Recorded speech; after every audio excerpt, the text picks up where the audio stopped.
This year has been a damn good year for retro handhelds. They're getting far more powerful and they're getting a little bit cheaper too, thanks to innovation and competition. Plus, there's a pretty damn good handheld book on the market now too that's on Amazon. I'm just saying. Every year I like to compress all of my written reviews and video reviews down into one awesome video so that you can share with your friends, and I can give you an insight into my personal favorite of the year, which might surprise you. So sit back, grab a cup of coffee and enjoy my top 10 best retro handhelds of the year. The Retroid Pocket Flip is a clamshell version of the Retroid Pocket 3 made by a company called Go Retroid, who are very well known in the space. This is a $160 Android 11 based retro handheld that targets gamers who love the aesthetic of the Nintendo DS, except it has just one screen. Internally, it features a Unisoc Tiger T618 CPU, a Mali G52 GPU, and 4GB of RAM, which means it can emulate up to and including most PSP and Dreamcast games. PS1, Nintendo DS, Game Boy, Sega Genesis, and more play extremely well on here, making it a superb handheld for all types of gamers. Because it runs on Android 11, it opens up the ability to play a whole selection of Android games. For example, you can cloud stream on here if you have an Xbox or PS5. So you can kind of use it as a streaming device, a retro handheld, emulator, and if you're into your Android-based games, you can download them on here too. The only issue I have with this device is the analog sliders. These are very low quality, slippery analog sliders that are hard to press down and have very little feedback to them when you do, meaning L3 and R3 is a little bit hit and miss at times. But that aside, it's one of the best on the market right now, and if you're into clamshell designs, this is probably the one to go for. A handheld that I've been in love with for a couple of years now is the Funkey S, a tiny little clamshell handheld that resembles the infamous Game Boy Advance SP. This is a device made by a group of passionate individuals based in France who built this startup specifically to create awesome handhelds for retro gamers. This little fella packs a punch and can play all of your retro games up to and including PlayStation 1. The screen has this very satisfying snapping sound when you open it up, and it slots tightly into place when you do so. The screen itself is a whopping 1.54 inches big, but don't let that put you off, as it's incredibly colourful and bright enough to play outside in the sun. The itty bitty buttons are easy to press, and the team have even created a custom OS that's super minimal and easy to understand, making it a great gift for kids or adults that don't have much experience with retro handhelds.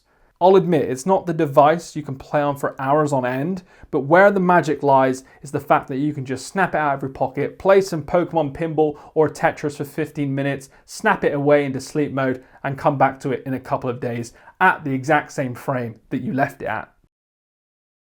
Now, this one isn't technically a retro handheld, but it's a device that I just had to feature in this review because I love it when a handheld comes to the market that innovates like nothing else. The PlayDate was actually released in 2022, but because of demand and shipping delays, some customers didn't receive their units until this year. But I can confirm that they are back in track with 4 to 6 weeks shipping schedules, should you want to snag one. The PlayDate does not emulate. In fact, its games are designed natively for this handheld, thanks to its unique crank that adds a new way of playing games, alongside the super reflective display that isn't backlit, which improves the battery life drastically, even if it's close to impossible to play at night without a light. That aside, Panic have created an impressive long-lasting device with a metal crank, a D-pad, and 2 action buttons. That's it. It's minimalism at its finest. You download games by using the built-in Wi-Fi, and they've even launched catalog updates which you can buy that feature brand new indie games built specifically for the PlayDate, almost like a battle pass but for the PlayDate. You can find puzzle games, fishing, shooting, exploration, cozy games, RPG games, and a whole lot more, and each uses the crank in wonderful ways. Think of this device as a unique exploration into indie games. It's devices like this that make the handheld scene fun to explore, and it creates new ways to play games, and it pushes innovation in the whole industry. So for that reason, and the fact it's just completely different, it's going in this list, and I love it. The AYN Odin is another old handheld that launched last year, and only a couple of months ago a new and more expensive AYN Odin 2 was released, which unfortunately I have not had the privilege of reviewing. However, I do want to shine light on the AYN Odin as it's one of the best Android handhelds on the market for under $200, and it integrates Android emulators flawlessly in a way that allows its users to play PlayStation 2 games on the go with an impressive build quality shell.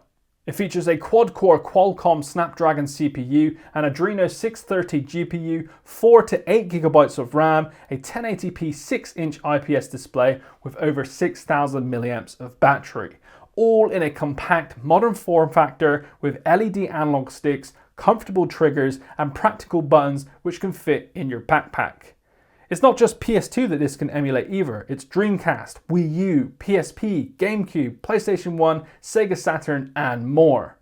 Again, because it's an Android-based handheld, it gives you access to cloud streaming, Android games and a wide range of other benefits using the operating system. There's no denying that the AYN Odin 2 is far better in terms of performance, but if you want bang for your buck, the original AYN Odin is impressive, actually incredibly impressive for its price range, and for that reason I think it's underrated and it's going on this list again for the second year running. Check it out. The Analogue Pocket has been the most wanted handheld of the last 2 years, unfortunately due to the way that Analogue handled its distribution alongside releasing new coloured variants before sorting out their old customers. But that aside, it's one of my favourite handhelds ever, and it's the handheld Nintendo should have made. Just imagine a Game Boy on steroids with a glass, super crispy display. It's the Analogue Pocket. The Pocket hosts a stunning 3.5-inch LCD display with a resolution of 1600 by 1440. To put that into perspective, that's 10 times better resolution than the original Game Boy. It's just crispy. It has a cartridge slot in the back which works with all Game Boy games, and with extra adapters it can play authentic Game Gear, Neo Geo and Atari Lynx cartridges too. But where it gets interesting is the fact that it can now emulate games using downloadable cores, opening up a wide range of playable consoles on this impressive device. The quality of this device is impressive too, made from high quality plastic and glass with strong buttons and silky smooth gaming performance. It's truly the best way to play handheld games on the go, and if you're a fan of the Game Boy, this is one to look at, even if it's just shy of $200. I play on my Analogue Pocket probably every couple of days. It's absolutely flawless. I know that the way that Analogue Pocket run their business isn't the most respected way, but the device is so good that you kind of have to ignore that, which is not what I should be saying about a brand, but it is really good. The Retroid Pocket 3 Plus is by far one of the best retro handhelds of the year and has the exact same specs as the Retroid Pocket Flip, which was number 10 on this list. However, this is the original form. It's far sleeker, much more portable, has better analog sticks and is incredibly easy to set up due to Go Retroid having created a custom OS setup process to make it easier for newcomers. As of a week or so ago, Go Retroid actually revealed that they will be releasing the Retroid Pocket 4 fairly soon, making this one redundant, as it comes with the same design but with much better specs, allowing it to likely run Dreamcast and GameCube games flawlessly, maybe even a lot of PS2 too. PS2 too. Which, if that's the case, then the Pocket 4 is the one to go for. However, at this moment in time, it's not released yet, so the Pocket 3 Plus is the one to currently go for, as it can emulate PS1, PSP and a handful of Dreamcast games very well, making it a great way to play those games on a wide display with great frame rates. Go Retroid are renowned for creating high quality and affordable consoles with a selection of awesome colours and transparent shells. For those wanting a big 5-inch wide screen, comfortable controls and a slim form factor, this is the best one on the market right now. But do check the links below because you might be watching this a little bit later and you never know, the Retroid Pocket 4 and the 4 Pro might be out. So check the links below and check our website and our YouTube channel for a review of that when we get it. I didn't want to feature this because it's near impossible to buy nowadays, but for those of you willing to buy it secondhand on eBay, it may be of interest to you. This is the best mini console on the block. It's called the Miyoo Mini, and it keeps selling out as soon as stock is available, which isn't often, as the small screens are hard to source in China. And because of that reason, they actually launched the Miyoo Mini Plus shortly after, which is a bigger version of this. However, I still find myself coming back to the Mini. It's not much bigger than a Matchbox and can play all of your Game Boy games, Mega Drive games, Neo Geo, and even PS1 games in the palm of your hand. And before you ask, no, Brandon, it's not comfortable at all. But I find myself coming to this when I need like 20 minutes of chill time. You know, you might be on the bus, on the train, or waiting for a video to render. You just pop this out of sleep mode, bang, ready to go, chuck it back in your pocket, and off the train you go. The specs aren't impressive at all, and it has a very simple Linux OS with nothing flashy on the outside apart from its nostalgic transparent shell. So why is it so good? Well, it's the sizing and the beautiful screen. It's like the buddy of yours that comes everywhere with you and never disappoints. Everything just works on here really, really well. It's Miyoo's best handheld and is the perfect gift for all types of gamers. At the time of its launch, it only cost around $55, which is an absolute steal. But because of demand, scalpers, and it being hard to find those screens, Miyoo's had to slow down production, making it incredibly hard to get hold of. Annoying, I know. The Miyoo Mini Plus is an alternative, but it's a little bit bigger and it loses its adorableness. But if you are happy to buy secondhand, look at sites which put a premium on it, then it is probably worth, in my opinion, up to like the $70, $80 mark if you can find it for that price. A handheld that I didn't like to begin with was the RG35XX by Anbernic, but ever since their new Plus edition launched just a few weeks ago, I have fallen in love with it, and it's my favourite pocket-friendly device of the year. The best bit, it costs only $65 and it looks like a mini Game Boy. What else do you want? Anbernic wanted to create an affordable entry-level handheld that targets all types of portable gamers, and they've done just that. The RG35XX Plus features a crispy 3.5-inch display, a 1.5 GHz quad-core CPU, a dual-core GPU, 1GB of RAM, and 3300 mAh of battery, all compacted into the perfect size device. The buttons are soft, high gloss, and press well, with the best D-pad on the market, upgraded shoulder buttons, and USB-C charging. It even has Wi-Fi and Bluetooth, which means you can sync up a controller and connect it to a TV via mini HDMI to use it as a portable console. The only negative about this device is the user interface. Anbernic has not put a lot of effort into it, which makes it feel boring and bleak when searching through your games library. But I understand why they did this, and it's to make it as easy as possible for gamers. But for me, it's just personally a little bland. But once you're in a game, it's great, and the RG35XX Plus can handle most PSP and Dreamcast games, which is seriously impressive for a $65 device, and goes to show you that the market is moving forward fast, making high-end emulation more affordable every single year.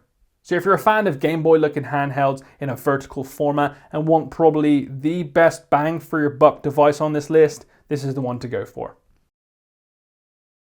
Now this is a personal favourite of mine, and I think a few handheld enthusiasts will disagree with me here, but it's a device that I love quite simply due to the build quality and feel.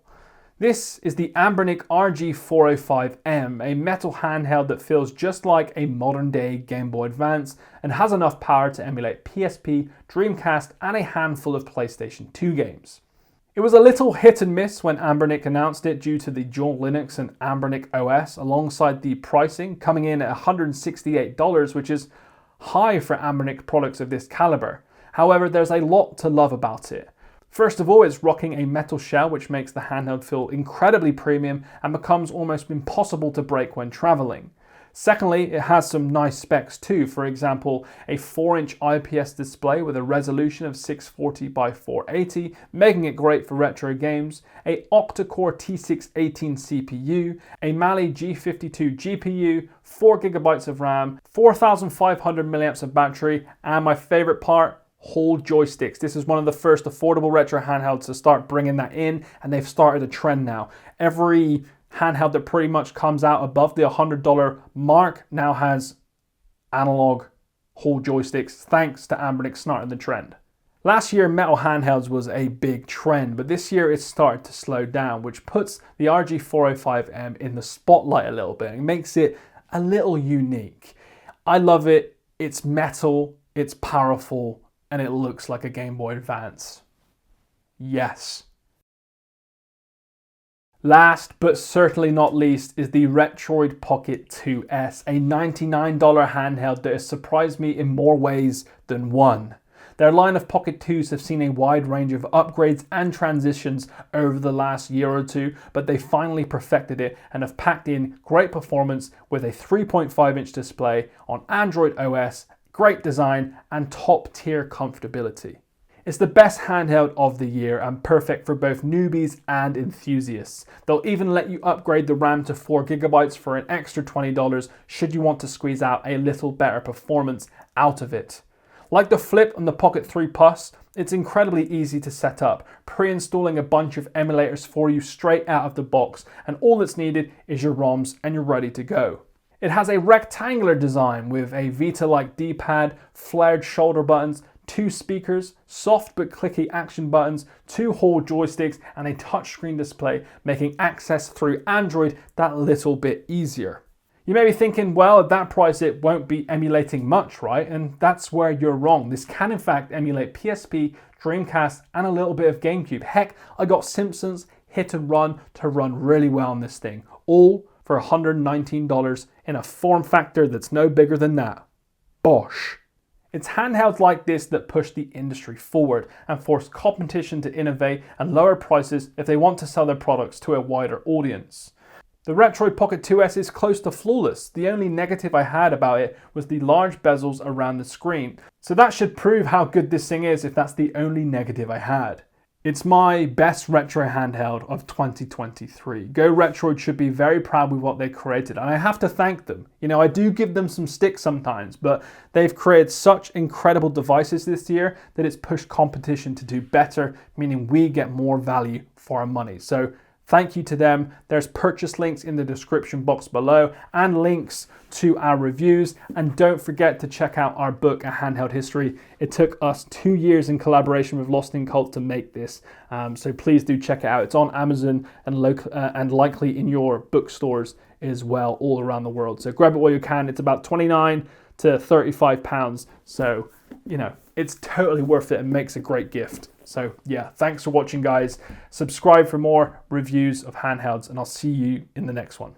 Bye-bye.